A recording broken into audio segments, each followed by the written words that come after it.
witness for Mr. J. Sundar Singh. In fact, I am not prepared to speak or say a word of condolence or tributes. I have close association with Reverend Dr. J. Priestley Bala Singh, the President of India Evangelical Lutheran Church. This week we are supposed to have some meetings, Seminary board meeting and church council meeting. While the board meeting was in progress, he got the message that God called his brother into eternity. So we are forced to adjourn the meeting. Immediately, President started from Nagarkoil and informed that the burial will take place today. I always would like to compare our life with a garden, a beautiful garden.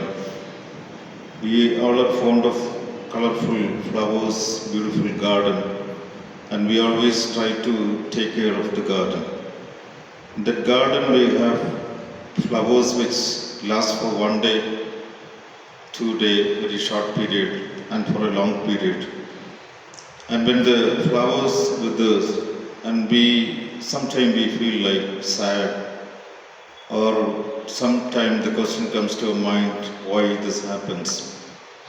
But when we realize that we are only the caretakers of that garden, and God is the ultimate author and owner of the garden, we always have to keep silent.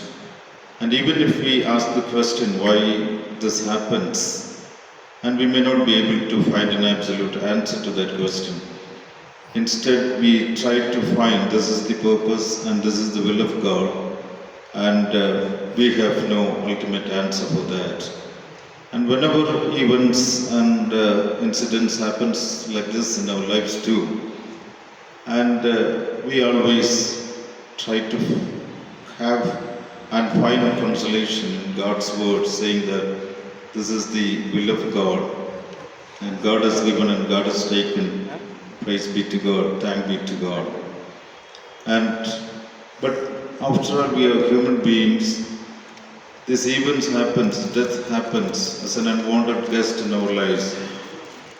This happens brings a kind of vacuum.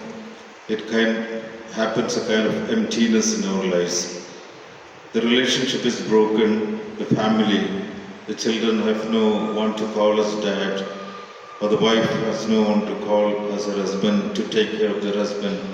So that kind of lot of emptiness, that vacuum happens in our life. We the human often find it very difficult to overcome and withstand with that vacuum.